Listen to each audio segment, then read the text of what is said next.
Hello everyone, today we are going to start a very new topic, importance of TMJ in complete denture, which is very important for complete denture. इससे पहले हम लोग ने दो topic पढ़े थे, एक था introduction to dentureless state and second is residual ridge resorption. आज हमारा टॉपिक है importance of TMJ in complete denture.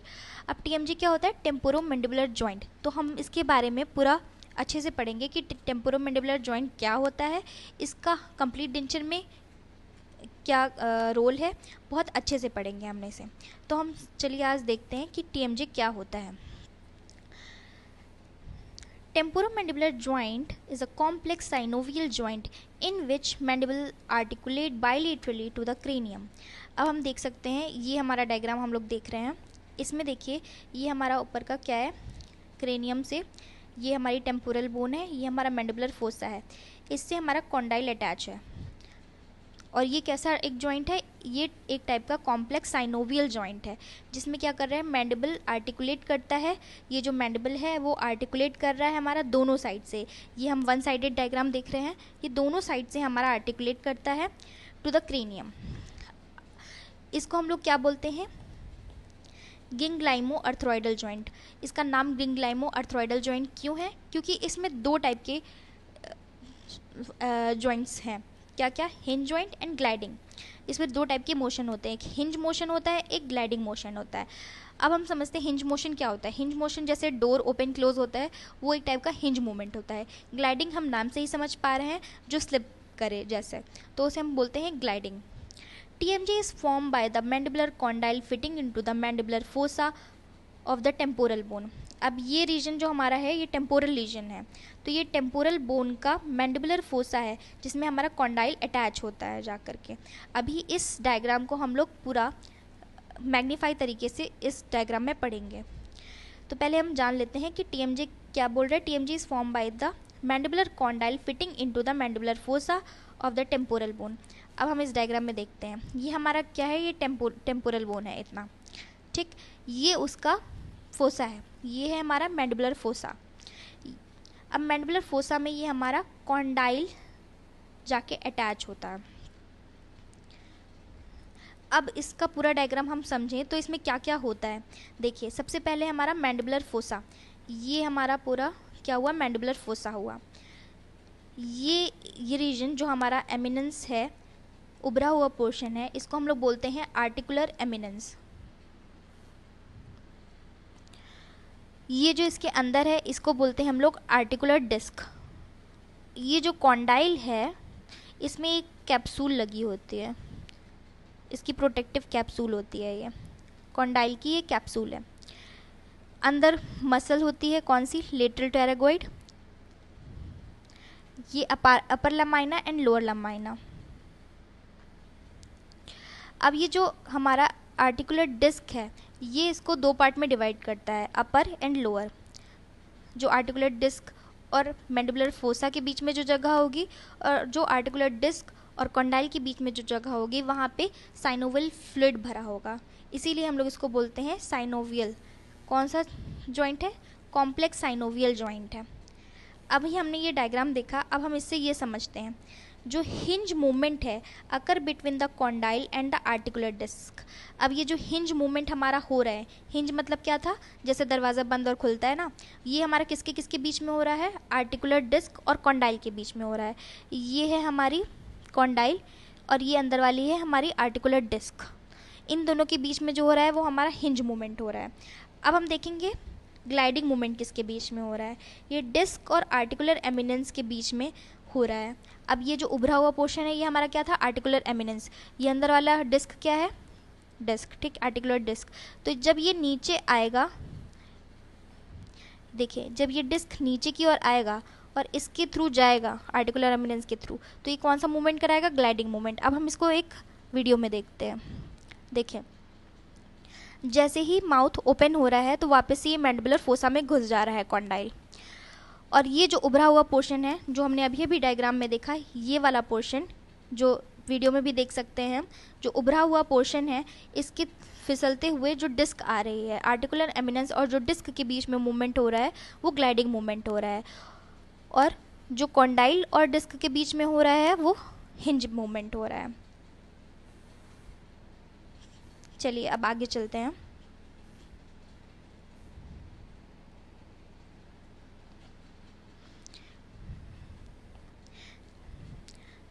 The articular surface and the middle or intermediate portion of the articular disc are made up of non-vascular, nerve-free, dense fibrous connective tissue। अब हम ये जो बीच की disc इसको निकाल के हम इसकी बात कर रहे हैं। देखिए ये डिस्क हमारी ऐसे होती है, आगे की ओर ये थिक होती है, पीछे भी ये थिक होती है। ये होता है हमारा इंटरमीडिएट जोन, यहीं पे हमारा कॉन्डाइल जाके रेस्ट करता है। तो जो articular surface and the middle और intermediate portion of the articular disc जो होती है, ये जो पूरी आर्टिकुलर डिस्क होती है हमारी जनरली कैसी होती है, नॉन वैस्कुलर, नर्व फ्री और डेंस फाइब्रस कनेक्टिव टिश्यू से बनी हुई होती है। The intermediate portion of the articular disc is load bearing area. जो ये हमारा इंटरमीडिएट पोर्शन है, ये बीच वाला एरिया हमारा इंटरमीडिएट पोर्शन है, ये लोड बेयरिंग एरिया होता है। कैसा होता है, load bearing area. The articular disc is thicker both anterior and posterior to the intermediate zone. जैसे हम पहले ही बता चुके हैं कि हमारा इंटरमीडिएट जोन था, इसके आगे और इसके पीछे दोनों साइड ये थिक होती है। अब हम देखते हैं टीएमजे का रोल क्या है प्रोस्थेटिक रिहेबिलिटेशन में। The condyle are stress-bearing structure and the continuous positioning of the disc on the articular surface throughout the normal movement suggests that the intermediate zone of the disc must assume the pressure during the function। अब देखें जो हमारा condyle होता है ये क्या होता है, स्ट्रेस बियरिंग स्ट्रक्चर होता है। क्यों स्ट्रेस बियरिंग है, अगर हम इस फिगर को ध्यान से देखें तो हमारा जितना भी ये मैंडिबल का जो जितना भी स्ट्रेस है ये किसने ले रखा है, कॉन्डाइल के हिस्से ने ले रखा है। ठीक है, ये हमारे कॉन्डाइल के हिस्से ने ले रखा है, इसीलिए हम लोग इसको क्या बोलते हैं, स्ट्रेस बियरिंग स्ट्रक्चर। और जो articular surface through out the normal movement, जितना भी नॉर्मल मूवमेंट हो रहा है वो हमारा वो इंटरमीडिएट जोन जा कर के ले रहा है। तो सारा का सारा प्रेशर किस पे आ रहा है, हमारा इंटरमीडिएट जोन, डिस्क की इंटरमीडिएट जोन पे सारा प्रेशर आ रहा है। तो जैसे ही हमारा, अब हम इस डायग्राम को फिर से देखते हैं वीडियो को, तो जैसे ही ये बंद हो रहा है, देखिए जो कॉन्डाइल है वो हमारा किस पे जा रहा है, कॉन्डाइल का सारा भार सारा प्रेशर किस पे जा रहा है, आर्टिकुलर डिस्क की इंटरमीडिएट जोन पे जा रहा है सारा प्रेशर। तो इसलिए हम लोग उसको बोलते हैं लोड बियरिंग स्ट्रक्चर। तो in the normal position the articular surface of the condyle is located on the intermediate zone of the disc. तो जितना नॉर्मल पोजीशन में जो आर्टिकुलर सरफेस है कॉन्डाइल की वो लोकेटेड होती है इंटरमीडिएट जोन पे, जो हम इतनी देर से बता रहे हैं आपको कि इंटरमीडिएट जोन में ही जाकर के हमारा कॉन्डाइल रेस्ट करता है। और बॉर्डर इसके थिकर होते हैं, interior posterior region. As mentioned earlier the intermediate zone of the disc is load bearing area. Intermediate zone क्या है हमारा, लोड बेयरिंग एरिया है। The innervated posterior band protect the joint by sensory feedback. तो जो band इससे जो innervated होते हैं पोस्टीरियर बैंड्स, वो इसको प्रोटेक्ट करते हैं बाय सेंसरी फीडबैक से एंड प्रोवाइड करते हैं बायोमैकेनिकल स्टेबल रिलेशनशिप। ठीक, अब देखिए अगर हम लोग डेंचुलस पेशेंट की बात कर रहे हैं तो in a dentulous patient the physiological relation between the condyle disc and the glenoid fossa, तो जो कॉन्डाइल डिस्क और ग्लोनॉइड फोसा के बीच में जो रिलेशन होता है, जैसे हम जो पेशेंट हैं, मतलब हम जो डेंचुलस लोग हैं जिनके पास सारे दांत हैं, उनका जो फिजियोलॉजिकल रिलेशन है कॉन्डाइल डिस्क और ग्लोनॉइड फोसा के बीच में, वो मेंटेन्ड होता है किसकी वजह से, मैक्सिमल अक्लूजल कॉन्टैक्ट की वजह से। जो दांत और दांत के बीच का जो कॉन्टैक्ट है उसे बोल रहे हैं हम लोग मैक्सिमल अक्लूजल कॉन्टैक्ट, उसकी वजह से हमारा ये रिलेशन स्टेबल है। And movement guided by the occlusal element. अब हम लोग अक्लूजल एलिमेंट अभी आगे के चैप्टर्स में पढ़ेंगे, तब आपको ये ज़्यादा अच्छे से समझ आएगा। फिर भी अभी के लिए हम जान लें, जो हम लोग जैसे जो हैं, जो डेंचुलस पेशेंट्स हैं, उनका जो रिलेशन है, स्टेबल रिलेशन है, वो किसकी वजह से है, मैक्सिमल अक्लूजल कॉन्टैक्ट की वजह से है। और यही क्या करता है, this occur in the centric relation position, जिसकी वजह से हमारा मुँह सेंट्रिक रिलेशन में है।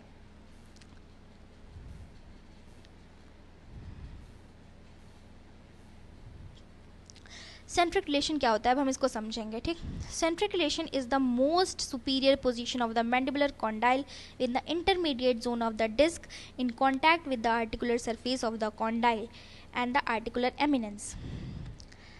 अभी तक हम जो वीडियो देख रहे थे कि आर्टिकुलर एमिनेंस पे जा रहा है ग्लाइड करके, फिर वापस आर्टिकुलर किस पे आ रहा है, आर्टिकुलर डिस्क पे आ रहा है इंटरमीडिएट जोन पे। ये देखिए अब पहले कहाँ पे है, ये आर्टिकुलर एमिनेंस पे आया, फिर वापस गया आर्टिकुलर डिस्क के इंटरमीडिएट जोन पे। तो ये हमारा क्या है, सेंट्रिक रिलेशन है। इसी को हम लोग बोल रहे हैं सेंट्रिक रिलेशन। तो जो most superior position of the mandible condyle की है, मैंडिबुलर कॉन्डाइल की जो सबसे ज़्यादा सुपीरियर पोजीशन होती है, मतलब intermediate zone of the disc में जब वो कांटेक्ट करता है and with the articular surface of the condyle के साथ एंड द आर्टिकुलर एमिनेंस के साथ, तो उसी को हम लोग बोलते हैं सेंट्रिक रिलेशन। अब देखें इडेंचुलस पेशेंट में क्या होता है कि अब उसने बहुत दिन से नहीं पहना होगा या फिर गलत पहन रहा होगा, कोई क्वैक से डेंचर बनवा लिया है, उसने पहना है, तो उसकी वजह से बहुत सारे चेंजेस आ जाते हैं किसी भी इडेंचुलस पेशेंट में, या फिर अगर वो पहन ही नहीं रहा है तो भी बहुत सारे चेंजेस आ जाते हैं। In edentulous patient the pathological adaptive changes of the TMJ occur over a period of time. बहुत समय से उसने नहीं पहना है तो उसमें TMJ में बहुत सारे चेंजेस आ जाते हैं।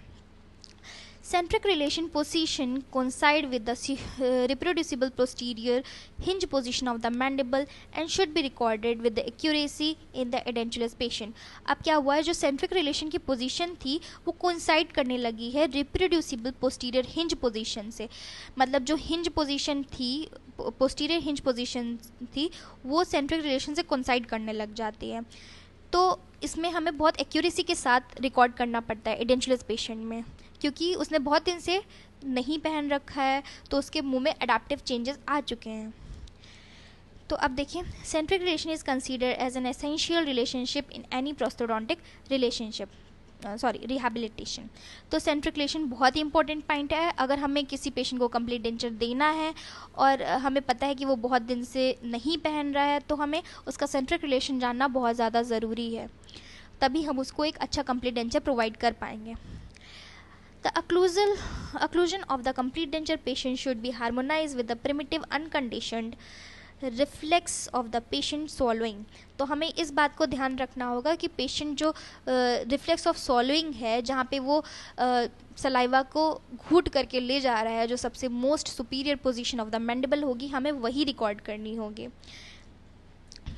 अब हम देखें, अगर अपने लोग में देखें, जो डेंचुलस लोग हैं उनमें देखें, तो अगर हम सलाइवा घोट के अंदर ले जाते हैं, ठीक है, तो वो जो एकदम माना जाता है कि जब हम जैसे ही सलाइवा वो स्वॉलो करते हैं तो क्या होता है, वो अनकॉन्शियसली जब हम लोग स्वॉलो करते हैं तो वो सबसे नियरेस्ट सेंट्रिक रिलेशन की पोजीशन मानी जाती है। लेकिन अगर हम लोग कॉन्शियसली स्वॉलोइंग कर रहे होते हैं तो वो फिर भी थोड़ा सा सेंट्रिक रिलेशन में नहीं होती है, पर अनकॉन्शियसली स्वॉलो करते हैं तो वो सबसे नियरेस्ट सेंट्रिक रिलेशन पोजीशन होती है। तो यही बोल रहा है, it is observe that unconscious swallowing occur when the mandible is at or near the centric relation position. अब देखें, जो डेंचर वाले पेशेंट होते हैं उनमें क्या होता है, if the occlusion in the complete denture patient does not coincide with the centric relation, morphological changes can occur in TMJ। अगर हम लोग ने पेशेंट को नहीं चेक कर पाया कि उनका सेंट्रिक रिलेशन क्या है और हमने उन्हें विदाउट एक्यूरेसी के साथ मेज़र किए बिना हमने एक कंप्लीट डेंचर बना के दे दिया, तो उससे क्या होगा, उनके TMJ में चेंजेस आने लगेंगे, मॉर्फोलॉजिकल चेंजेस दिखाई देने लगेंगे। Continuous loading beyond the adaptive capacity of the joint can lead to the degenerative joint disease. अब क्या हो रहा है कि वो पेशेंट जो है कंटिन्यूस वही डेंचर पहन रहा है, जिससे उसे इरिटेशन भी हो रही है या फिर सेंट्रिक रिलेशन पे नहीं है वो डेंचर और वो उसे पहन रहा है, तो वो अडेप्टिव कैपेसिटी से ज़्यादा लोड प्रोवाइड करेगा, जिसकी वजह से उसे डिजनरेटिव जॉइंट डिजीज़ हो सकती है। In the absence of prosthetic rehabilitation, a complete edentulous patient is susceptible to degenerative joint disease। अब इसके लिए हमें ज़रूरी क्या है, सेंट्रिक रिलेशन हमें अच्छे से मिले, उसके लिए हमें ज़रूरी है कि पेशेंट को हम मोटिवेट करें, उसे एजुकेट करें, ताकि वो अच्छे से हमें सेंट्रिक रिलेशन दे पाए, और पेशेंट हमें हमारे साथ एकदम कोऑपरेटिव रहे, उसके लिए हमें पेशेंट का मोटिवेशन और एजुकेशन बहुत ज़रूरी है। तो वो हमें कैसे करना है, अब इसके बारे में समझते हैं। Patient should be informed about their oral condition after complete digital and visual examination and radiographic investigation. अब पेशेंट का हमें ओरल कंडीशन जानना है, कैसे, कंप्लीट डिजिटल विजुअल एग्जामिनेशन करके और रेडियोग्राफिक इन्वेस्टिगेशन करके। It is best to dictate observation made during examination to the chair side assistant. इसके दो डिज़ायरेबल इफ़ेक्ट हमारे पास हैं। क्या क्या? पहला तो पेशेंट क्या होगा, it inform the patient about the condition existing in their mouth, it educate the patient about their oral condition and need for specific treatment. पहला तो ये होगा कि पेशेंट को हम उसकी कंडीशन के बारे में बता सकेंगे कि उसके माउथ की कंडीशन इस समय क्या है, और उसको एडुकेट कर सकेंगे कि उसकी ओरल कंडीशन क्या है और उसे स्पेसिफिक ट्रीटमेंट्स की क्या क्या स्पेसिफिक ट्रीटमेंट की ज़रूरत है। दूसरा तो ये कि हम लोग बहुत आसानी से फॉर्मल तरीके से डिग्निफाइड मैनर से हम पेशेंट की ओरल कंडीशन के बारे में उसे बता पाएंगे। It is always best to avoid the discussion about the existing denture. पर हमें ध्यान रखना है कि पेशेंट के हमें पुराने डेंचर के बारे में नहीं डिस्कस करना है उससे, कुछ भी हो जाए। Even if the patient is insist, अगर पेशेंट इंसिस्ट भी कर रहा है, इफ़ पेशेंट इज़ इंसिस्टिंग कि उसे वही डेंचर चाहिए, उसे वही डेंचर सही करवाना है, तब भी even if the patient insist a discussion on the existing denture, they should be told that a new diagnosis is to be made after making a clinical observation। तो हमें उसे ये समझाना होगा कि हम उसे पुराना डेंचर नहीं देख सकते, क्योंकि हम उसकी पहले तो क्लिनिकल ऑब्जर्वेशन करेंगे। तो कोई भी अगर उसके दिक्कत होगी, टराई होगा या फिर रिजॉगमेंटेशन करना होगा या फिर सॉफ्ट टिश्यू चेंजेस आए होंगे, तो वो सब हमें स्पेसिफिक ट्रीटमेंट प्रोवाइड करना पड़ेगा। तो हम उसको पहले समझाएंगे कि आपके माउथ में ऐसी ऐसी दिक्कत आ चुकी है, इसके लिए आपको स्पेसिफिक ट्रीटमेंट चाहिए होगा, तो हम आपको पुराना डेंचर नहीं दे सकते हैं। तो ये चीज़ हमें पेशेंट को बताना होगा। इससे क्या होगा, patients reaction to this will give a good indication about their mental attitude. तो हमें ये भी पता चलेगा कि पेशेंट हमारे ट्रीटमेंट से कैसा, उसका मेंटल एटीट्यूड कैसा है हमारे ट्रीटमेंट की तरफ।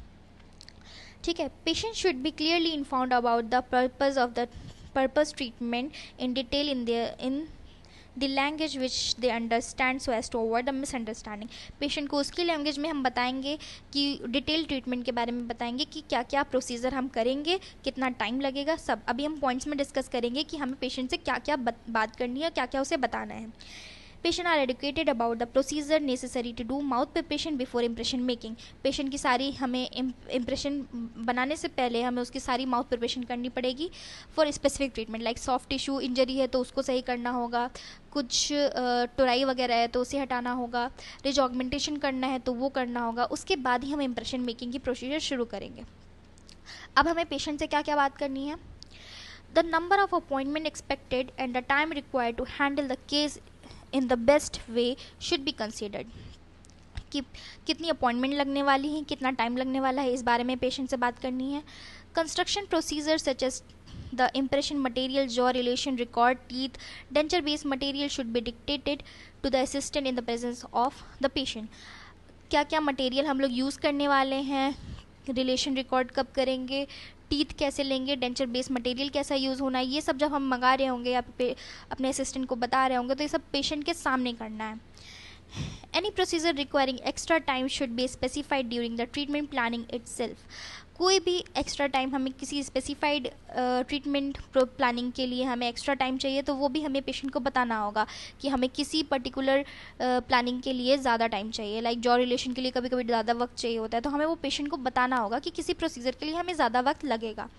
सम decision are based on the choice of the patient such as type of denture base. जैसे हमें कुछ प्रोसीजर के लिए हमें पेशेंट का डिसीजन भी लेना होगा, जैसे कि कौन सा डेंचर बेस वो चाहते हैं, एक्रिलिक चाहते हैं कि मेटल चाहते हैं, शेड ऑफ टीथ क्या चाहते हैं, और चॉइस ऑफ कैरेक्टराइजेशन उनका ही पूछना होगा। Patient are motivated and educated to make the best choices suiting their condition. और पेशेंट को हमें एजुकेट भी करना होगा कि उनके ऊपर कौन सा चीज़ सूट करेगा, कौन सा नहीं करेगा।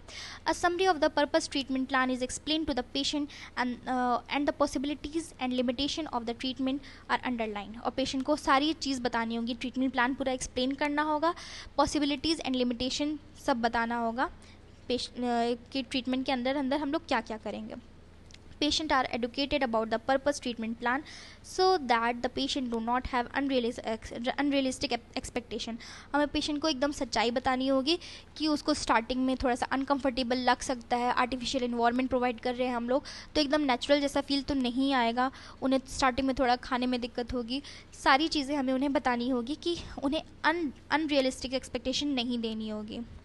The instruction and suggestion are given to the patient preferably in their own language. Instruction जो भी पहनने के, कंप्लीट डेंचर को पहनने के इंस्ट्रक्शन और जितने भी सजेशन होंगे कि पेशेंट को रात में नहीं पहनना है, ये सारी चीज़ें हमें उनकी ही लैंग्वेज में उनको बतानी होगी।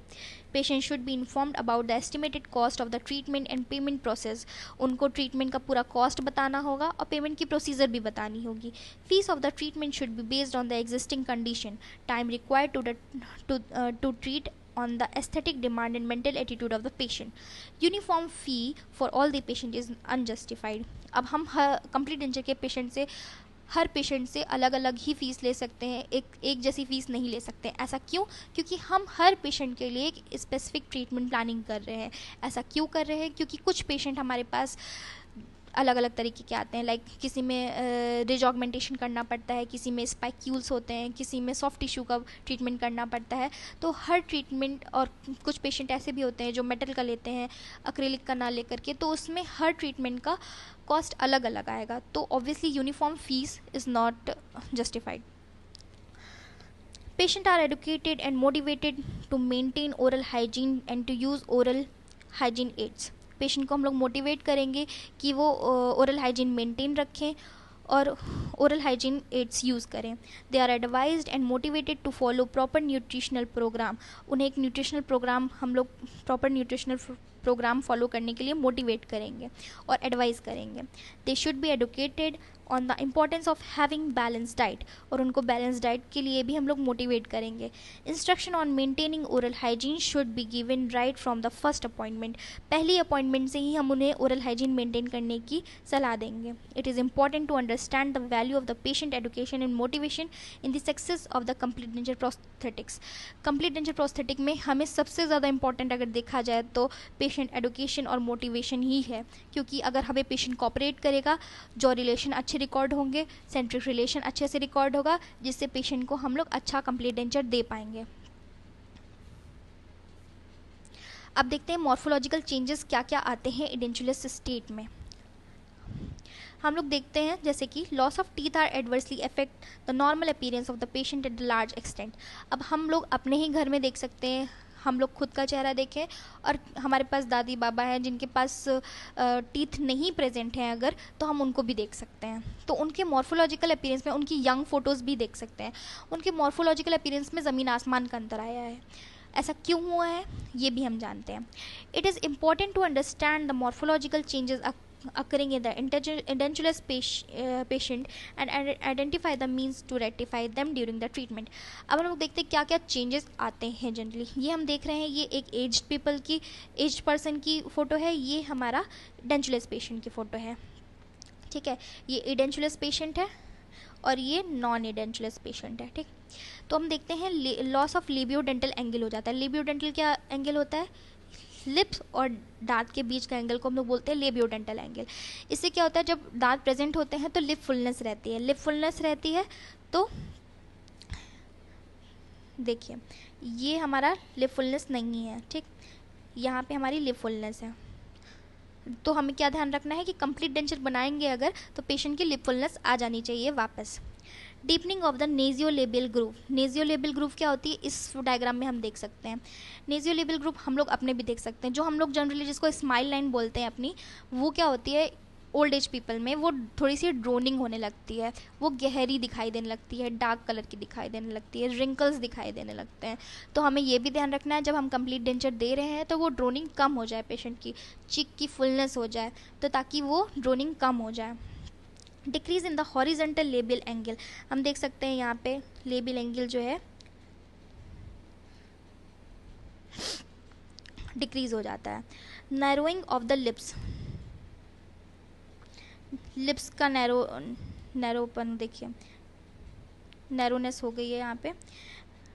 नैरोइंग ऑफ द लिप्स, अभी हमें यहाँ पे लिप्स जो है कैसे दिखाई दे रहे हैं, नैरो दिखाई दे रहे हैं, जबकि इसमें देखिए फुलनेस दिखाई दे रही है। प्रोग्नैथिक अपीयरेंस ऑफ द पेशेंट। अब देखिए इसमें हमारा कैसा दिखाई दे रहा है, मैंडिबल प्रोमिनेंट दिखाई दे रहा है, जबकि इसमें नॉर्मल दिखाई दे रहा है। तो prognathic appearance of the mandible. Increase in the columella and philtral angle. Columella philtral angle की बात करें तो ये देखिए हमारा एंगल यहाँ पे इंक्रीज हो गया है, जबकि यहाँ पे ऐसा नहीं है।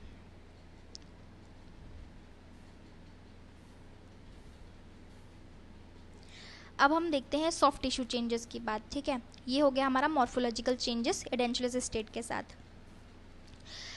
अब सॉफ्ट टिश्यू चेंजेस क्या क्या आते हैं डेंचर के पेशेंट में, ठीक।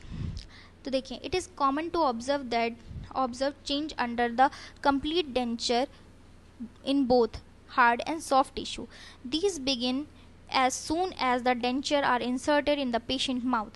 जैसे ही पेशेंट लगाना शुरू करता है डेंचर को, वैसे ही उसके म्यूकोसा में कुछ ना कुछ दिक्कत आना शुरू हो जाती है। Oral mucosa shows low tolerance to injury and irritation and is normally not suited to the load bearing role of the complete denture. It shows little or no response to the altered function. Continuous wearing of the denture shows soft tissue changes such as papillary hyperplasia and pseudoepitheliomatous hyperplasia. अब हम देखते हैं ये soft tissue changes क्या क्या हो सकते हैं। जनरली जो होते हैं जैसे papillary hyperplasia, epulis fissuratum, denture stomatitis, denture sore mouth, ठीक। तो हम लोग 1 to 1 सारी चीज़ें पढ़ेंगे। पैपिलरी हाइपरप्लेजिया क्या होता है, ये किस वजह से हो सकता है? पूरा oral hygiene, low grade infection पहले से ही रहा होगा कोई इन्फेक्शन, टंग हैबिट की वजह से भी हो सकता है। फीचर्स क्या क्या हो सकते हैं इसके? Develop in the palatal vault as multiple papillary of the epithelium. इसका डायग्राम देखें तो हमें ज़्यादा समझ आएगा। ये है हमारा पैपिलरी हाइपरप्लेजिया, देखिए छोटे छोटे छोटे छोटे डॉट्स प्रेजेंट है हमारा। ये जनरली कहाँ पे? पैलेटल वॉल्ट्स में हमें दिखाई देगा। ये कैसा होता है? पैपिलरी ऑफ द एपिथेलियम हो जाता है, मल्टीपल पैपिलरी जैसे दिखाई देने लगते हैं, पैपिला दिखाई देने लगते हैं हमें छोटे छोटे। कभी कभी ये पैपिला बड़े भी हो जाते हैं। तो इसका हम लोग क्या करते हैं? Early hyperplasia is corrected by the removal of the denture और अप्लाइंग द टिश्यू कंडीशनर। या तो हम लोग अर्ली हाइपरप्लेजिया जो होते हैं उनको हम लोग डेंचर रिमूव करके भी सही कर सकते हैं, और टिश्यू कंडीशनर भी हम लोग कुछ पेशेंट में प्रोवाइड करते हैं कि टिश्यू कंडीशनिंग करते हैं। नेक्स्ट है एप्यूलिस फिजरेटम। ये क्या होता है? Chronic irritation of ill fitting denture. Generally हम जो भी सॉफ्ट टिश्यू चेंजेस देखते हैं ये किसकी वजह से होता है? इल फिटिंग डेंचर की वजह से होता है। इल फिटिंग डेंचर जैसे कि अंडर एक्सटेंडेड बॉर्डर है या फिर ओवर एक्सटेंडेड बॉर्डर हैं, तो इन जब लगातार इल फिटिंग डेंचर पेशेंट पहन रहा है तो उसका म्यूकोसा में इरिटेशन होता है, जिसकी वजह से एप्यूलिस फिजरेटम हो सकता है। Denture flange on the circular epithelium. Generally ये डेंचर फ्लैंज की वजह से होता है, सर्कुलर एपिथेलियम डैमेज होता है इसमें। Tissue proliferate into the sulcus between the denture flange and the vestibular lining mucosa interfere with the border extension. Chances of food lodgement commonly seen in the immediate denture. Generally हमें किस में दिखाई देता है? Immediate denture में। अब देखिए कैसा दिखाई देता है, कुछ ऐसा दिखाई देता है। देखिए डेंचर फ्लैंज एरिया में दिखाई देगा, कुछ ऐसा दिखाई देता है। Removing of the limiting denture, shortening of the flange को छोटा कर देंगे। Surgery attempt when the other method fail. Surgery कर देते हैं जब सारे मेथड फेल हो जाते हैं। देन आता है हमारा डेंचर स्टोमेटाइटिस। ये काफ़ी इंपॉर्टेंट टॉपिक है जिसको हम लोग बाद में अच्छे से ब्रीफली पढ़ेंगे, बट अभी के लिए हम देख लेते हैं क्या होता है, किस वजह से होता है। इल फिटिंग डेंचर की वजह से, पैराफंक्शनल हैबिट की वजह से, wearing of denture during night, अगर रात में पेशेंट कभी कभी डेंचर पहन के रखता है, ट्रॉमा की वजह से, और पुअर ओरल हाइजीन की वजह से। ये होता क्या है? It is chronic inflammation of the denture bearing mucosa that may be localized and generalized. Sometime patient complain of burning and itching sensation. इसमें कैसा सेंसेशन होता है? बर्निंग और इचिंग सेंसेशन होता है। Occur more frequently on the upper arch. Generally कहाँ पे देखा जाता है? अपर आर्च में। अगर हम देखें इसका डायग्राम तो ये हम देख सकते हैं, ये हमारा डेंचर स्टोमेटाइटिस है। एकदम इन्फ्लेमेशन हो जाता है, इचिंग हो जाती है, बर्निंग सेंसेशन लगने लग जाता है पेशेंट को। इसको हम लोग सही कैसे करते हैं? Oral and denture hygiene. Denture hygiene के लिए कहते हैं पेशेंट को, ओरल भी हाइजीन रखने के लिए बोलते हैं, टिश्यू को रेस्ट के लिए बोलते हैं, कह देते हैं थोड़े दिन के लिए डेंचर ना पहने, एंटी फंगल थेरेपी देते हैं, फिर भी नहीं सही होता है तो सर्जिकल एक्सीजन करते हैं। Denture sore mouth result from the underlying abnormal metabolic or hormonal deficiency और psychological problem। आयरन डिफिशियंसी की वजह से भी हो सकता है, प्रोटीन इनकम्प्लीट इंटेस्टाइनल एब्जॉर्प्शन की वजह से भी हो सकता है। जनरली ये सिस्टमिक डिजीज़ कह सकते हैं, एक तरीके की सिस्टमिक कंडीशन की वजह से होता है, या तो प्रोटीन की डिफिशियंसी हो जाती है, हार्मोनल चेंजेस होते हैं, या फिर साइकोलॉजिकल चेंजेस होते हैं, तो ही डेंचर सोर माउथ होता है। इसमें होता क्या है? Itching, painful, limited and tender denture bearing mucosa.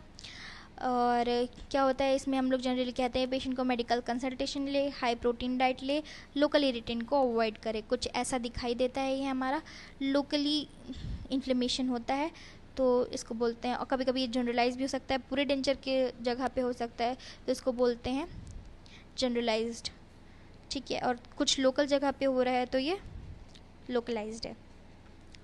तो आज का वीडियो में इतना ही था।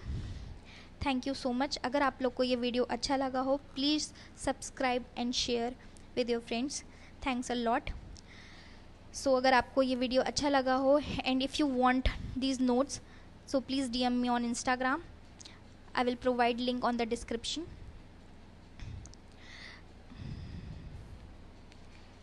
Thank you so much.